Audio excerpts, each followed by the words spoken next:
TV.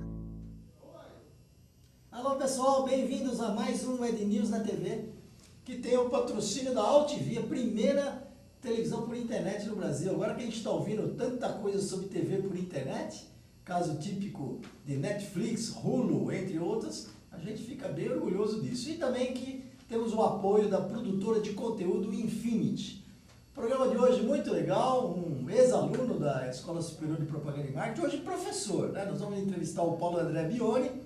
Ele é diretor acadêmico e professor da Miami Ed School, que tem feito um trabalho enorme lá na ESPM, em São Paulo e no Rio. É uma carreira maravilhosa, criativo, premiado, né? Mas melhor deixar você contar um pouco dessa história. Paulo, como é que você começou? Eu me lembro da tua época de aluno, mas como é que você entrou no mercado publicitário? Então, ó, desde aquela época que eu fui teu aluno, eu vim de Recife e eu achava... Sou pernambucano. De ser um grande pernambucano. Eu adoro ter essa qualidade, esse adjetivo de ser pernambucano. Eu cheguei aqui e aí comecei a fazer a escola e meu primeiro estágio foi na W Brasil. Poxa, logo de cara? Logo de cara. Não, demorou 8 meses, que hoje é um tempo muito curto, né? Pra você chegar e conseguir ter o primeiro estágio. E na época era a agência que estava mais bombando, era a agência que tinha acabado de fazer o primeiro sutiã, cachorrinho da Cofap, enfim, tinha clássicos da propaganda.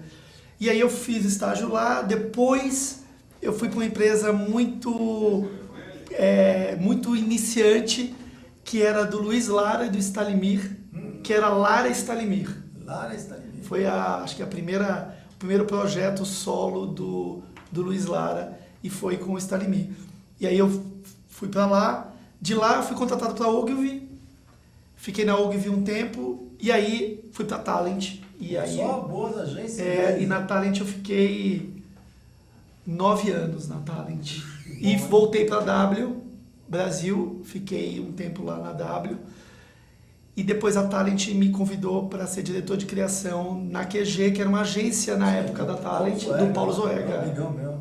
Pessoal ótimo, adoro ele. E depois, quando eu saí da QG, eu fui para uma agência da Ogilvy, que chamava na época 141, One for One, que hoje é One for One Grey, agora é só Grey. E aí, desde 2002, que eu tinha uma inquietude, que é quando eu via meus estagiários e via pessoas mais jovens, e lembrava da época que eu era mais jovem, e via que os jovens cometiam erros, e não por nada, apenas porque alguém não disse para eles, olha, faz desse jeito e não desse.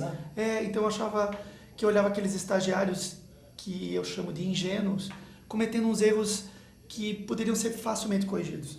E aquilo me dava vontade de ser professor. Mas eu queria buscar um projeto novo. Eu vinha de uma agência como a Talent e eu falava, puxa, pelo embarcar como professor, eu queria alguma coisa mais desafiadora do que uma graduação. E aí surgiu a Miami. A Miami veio para o Brasil, a SPM trouxe. E eu soube que a Miami estava aqui no Brasil, eu mandei um e-mail para o geral da SPM, não conhecia ninguém. E eles responderam, eu fui fazer uma entrevista. E aí já saí de lá trabalhando na Miami. Eu fui o primeiro professor contratado. E aí, de 2002 até agora, eu virei diretor acadêmico, eu cuido de toda a parte de conteúdo criativo de todas as disciplinas. Eu faço a contratação dos professores, eu adapto o conteúdo americano para o conteúdo brasileiro, eu sou responsável pela monitoração dos prêmios que a escola vem ganhando ao longo desses anos e faço todo o trabalho de contato com o aluno. Então, quando o aluno precisa de alguma questão acadêmica, uma questão que envolve as aulas, eu tenho esse contato direto. E ainda sou professor. Vamos falar um pouco da Miami Ed School. Claro. Eu lembro, eu estava lá quando era ainda um bebezinho, não tinha nem nascido quando eu estava na escola. Mas conta um pouco, ela é diferenciada, tem um aspecto de graduação, né, diferenciado do... Ela não é uma graduação, ela é hoje um curso livre. Curso livre. Né, que começou há 22 anos, se eu não me engano, nos Estados Unidos. A primeira foi em Miami Beach, por isso o nome Miami Ed School. E naquela época era um movimento muito interessante da Flórida de agências e empresas de comunicação interessantes migrando para lá, saindo do eixo tradicional, que seria Nova York e Chicago, por exemplo. Madison, né? Exatamente. Então a Crispin já estava lá, a Miami foi, aí ia lá comunidade. Então começou -se a fazer um polo criativo muito interessante na Flórida e a Miami é muito parte disso lá. E aí eles viram que eles podiam expandir. E aí começaram a fazer a expansão.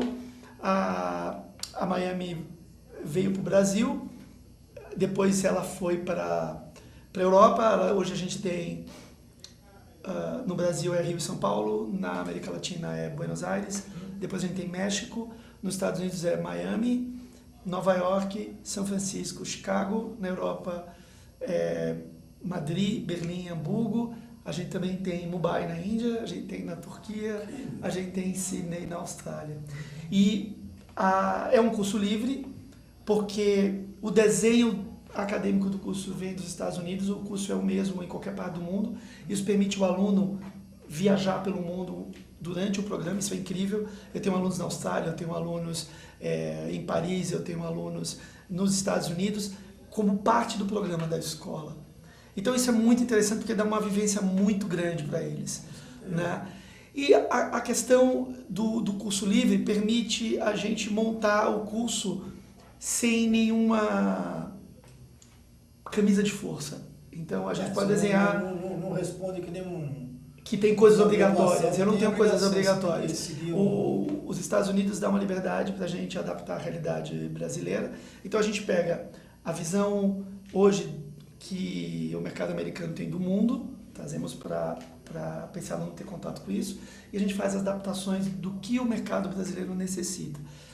E aí é muito legal. A gente não tem a questão do diploma de curso superior, mas a gente está ligado à SPM, que é uma referência no Brasil, e a gente tem o respeito, que eu acho que isso é mais importante que um diploma, é o respeito do mercado. Então, quando um aluno no Brasil e no mundo diz eu sou ex-aluno da Miami Ed School, ele é um aluno diferenciado. As agências, os profissionais, eles vêm com muito respeito. Isso é reputação.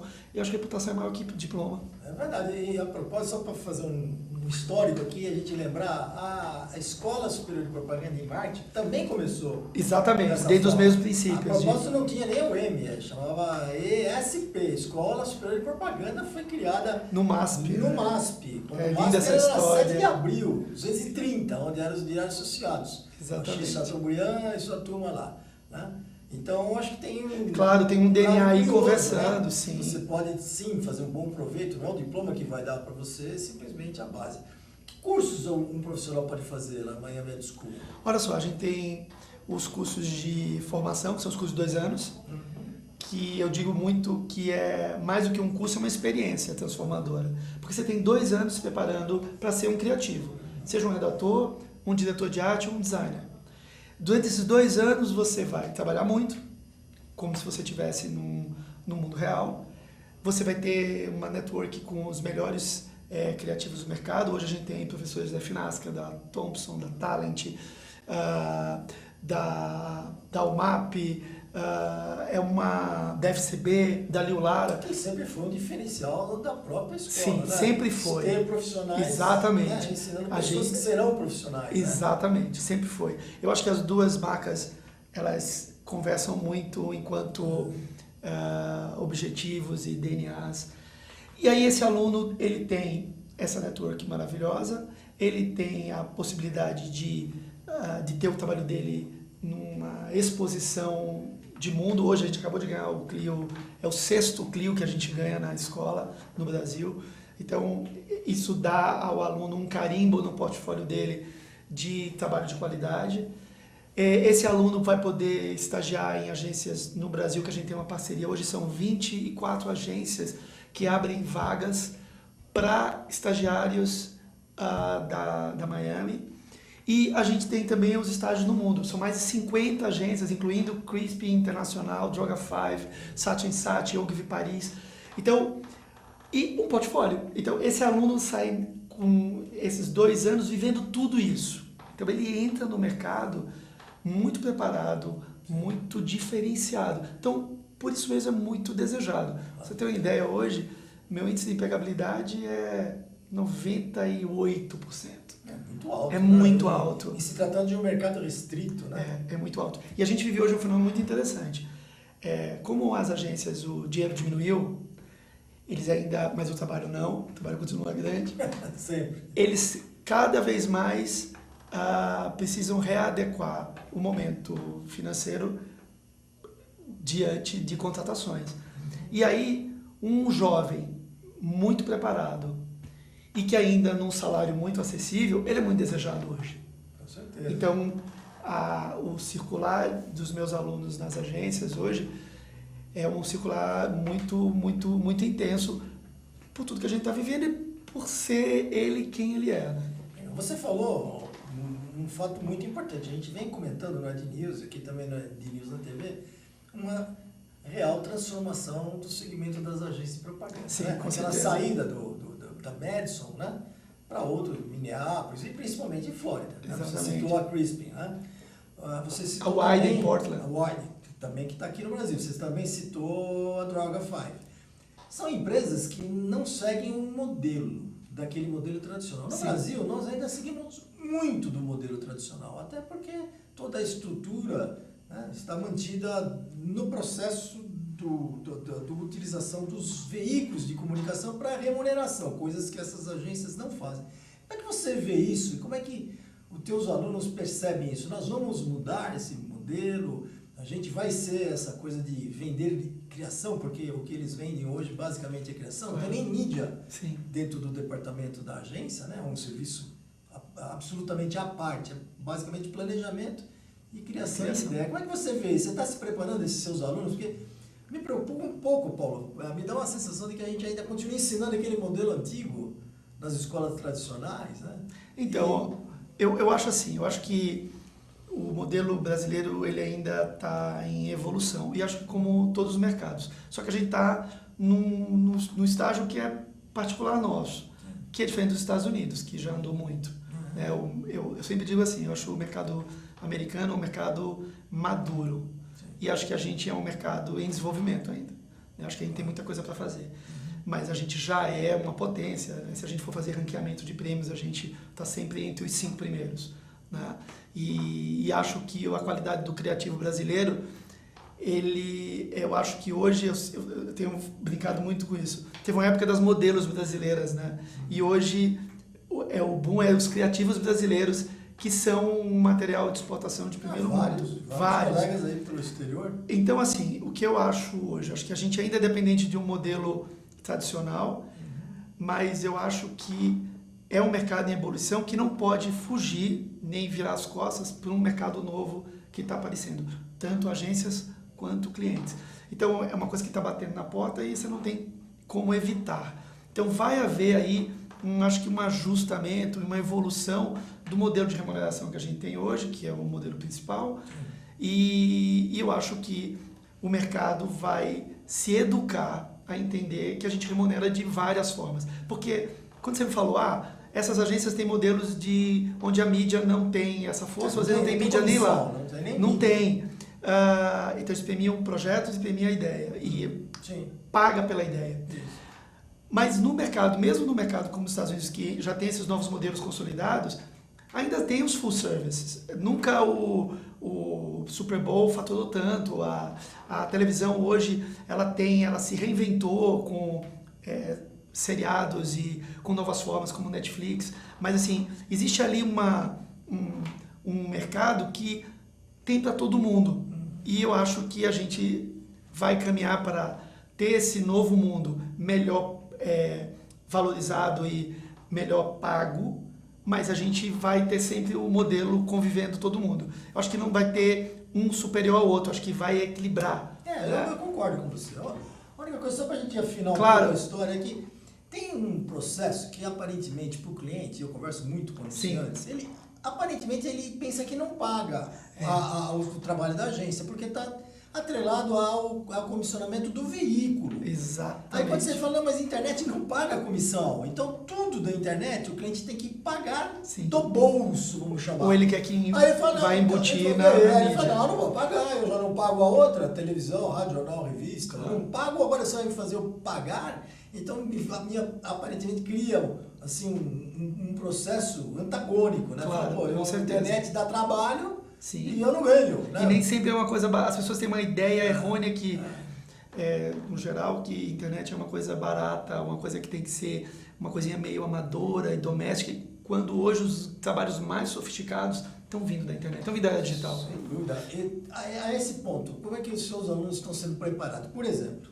se eu sou um criativo, né, da minha época, não vou dizer da tua... Minha época até parece, foi ontem. Pegou um tempinho lá pra cá. Mas basicamente a gente tinha que aprender, no caso da mídia eletrônica, a trabalhar 30 segundos. Sim, os uma formatos. limitação de tempo. Hoje, com o advento do storytelling, né, eu posso fazer peças de 3, 4, 5, 6 minutos, até porque elas não necessariamente serão veiculadas na TV. Caso do nosso primeiro Titânio, que foi Dove, né, que a Ogilvy ganhou um case mundial lá em Cannes, ovacionado, né? Mas era uma história. Sim. Ele não era um 30 segundos. Sim, né? não tinha uma narrativa de comercial clássica. Isso. Como é que o aluno aprende? Porque pô, eu imagino que na tua época você aprendia em 30 segundos. Você não vai fazer roteiro de cinema, né? Sim, você vai, pô, isso não é minha função, isso aí você vai fazer outra escola, você vai fazer cinema. Claro. Né? Belas artes. Aí, como é que hoje vocês orientam os seus alunos? Olha, hoje o conteúdo que tem que ser dado para a formação de um criativo, ele tem que ser muito amplo, ele tem que ser plural. Sim. Então, a gente desenha o curso da Miami misturando clássico e novos formatos, novos processos criativos. Então, a gente gosta muito da ideia de não enquadrar o aluno em algo muito específico. Então, o que a gente prega lá e a gente tenta treiná-los é que eles sejam criativos. Pessoas com capacidade de pensar em qualquer situação que seja apresentada. Então, esse aluno, por exemplo, a gente não faz divisão de digital e não digital, porque eu acho que eu não acredito nisso, e a escola também não. Então, esse aluno criativo, ele tem que trabalhar tanto de um jeito, vamos dizer, off, que eu também não gosto dessa palavra, como também online, e saber misturar tudo isso. Então, ele tem em 2 anos são 29 disciplinas, 1.400 horas do assunto criação, e dentro disso a gente pontua desde o clássico, né, onde ele tem que entender o que é uma mídia impressa, ele tem que entender o que é um comercial de 30, um spot de rádio, mas ele tem que entender o que é brand content, ele tem que saber como fazer uma campanha integrada, ele tem que entender de protótipo, ele tem que entender de user experience. Então, ele tem essas disciplinas dadas como dentro de um cesto grande, onde a gente coloca tudo ali, para que ele tenha uma visão de tudo, que ele treine tudo e quando ele saia, ele faça as suas escolhas. Né? E ele esteja preparado, porque hoje, cada vez mais, as agências que fazem, vamos dizer, offline tradicionalmente, elas têm áreas muito fortes digitais. E as agências... Ou comprando empresas, né? E as agências digitais hoje não estão limitadas apenas no digital, porque às vezes o cliente fala assim, ok, eu adorei essa ida, as redes sociais, essa ação, essa ideia das redes sociais. Mas como eu caminho isso para fora delas? Como eu vou para a rua com isso? Como eu crio uma outra situação? Então, hoje, de uma certa forma, a gente não pode ficar separando as coisas. Então, esse aluno tem essa visão geral de tudo isso. Então, o que a gente mescla? A gente tem professores da EGA, a gente tem professores da NASCA, a gente tem professores que estão em digital, professores que não estão em digital. A gente tem hoje, eu adoro ele, que para mim é um dos caras mais malucos e criativos no sentido digital e ganhou um Grand Prix em Cannes, que é o Pedro Gravena, que é diretor de criação da FCB. Então a gente tem essa galera lá, né? Então a gente faz uma mistura muito interessante, porque como eles são jovens, a cabeça é muito aberta. Eles têm uma coisa, por exemplo, diferente da minha época, eu já falo minha época, é difícil, viu isso? Uma licença, vai. Eu falo da minha época que a gente tinha várias barreiras, quando a globalização ainda era muito incipiente. A gente tinha a barreira da língua, a barreira cultural. Não se pensava, por exemplo, que um redator poderia trabalhar num mercado de língua inglesa. Se pensava assim que um diretor de arte teria mais chances. E hoje não existe isso. Diretores de arte e redatores podem trabalhar em qualquer lugar do mundo. E essa geração específica, ela é muito livre. Para eles, ideia é ideia. Não importa onde você enquadra essa ideia para eles. Deixa eu botar um complicador ainda mais. Eu ajudei um pouco de você, Paulo, mas acho que é em benefício da nossa audiência, né? Desse momento que a gente vive. Claro. Quando a gente entra em redes sociais, então já não estou nem quase falando então daquele modelo de internet, né? Tradicional, já estamos indo para a era do banner quebrado. Isso, ou do vídeo. Estamos indo para um outro negócio, claro, que é redes sociais. Como é que um estudante hoje lida com essas ferramentas? Ele aprenderia ou aprende a poder entender como é que uma empresa anunciante usa as redes sociais para engajamento, para divulgar notícias e eventualmente até trabalhar anúncios, né? Claro. Chegamos já nesse patamar ou ainda estamos evoluindo? Não, eu acho que a gente já andou bastante. Tá. Eu não queria ser nem definitivo nem pretensioso, mas eu acho que a gente já andou bastante em treiná-los para enfrentar e trabalhar dentro desse aspecto, por exemplo, redes sociais. Eles desenvolvem projetos lá onde eles são capazes de criar situações que vão para a rua. Então, por exemplo, a gente criou agora eles são instigados a isso. A gente criou um projeto agora onde eles distribuíram carteiras de identidade de pessoas desaparecidas pela cidade e desenvolveram todo um projeto ligado às redes sociais para achar pessoas desaparecidas. Eles acharam 6 pessoas. Interessante. E aí, celebridades como Patrícia Pilar, Cameron Raymond, todo mundo divulgando. A criatividade não é limitada à venda do produto, né? Às não. vezes é uma ideia, ou às vezes um serviço social. Agora mesmo, eles criaram um projeto que usava o Tinder para doar roupas para desabrigados e para mendigos de rua, pessoas que moram na rua, que chamava Doe um Match. Ele conseguiu distribuir mais de 2.000 roupas. Esse trabalho foi parar na Rede Globo, no programa da Fátima Bernardes. Eles fizeram um outro case que chamava Dança da Chuva. Então eles mobilizaram quase 500 pessoas no vão do MASP para fazer chover na cidade. E eles ganharam 5 minutos ao vivo no SPTV. Então isso são aprendizados de como você lida com a audiência, como você cria coisas que viralizam e como você cria projetos dentro das redes sociais. E uma outra coisa que eu bato muito com eles, principalmente os redatores, a gente tem que aprender a escrever direito redes sociais.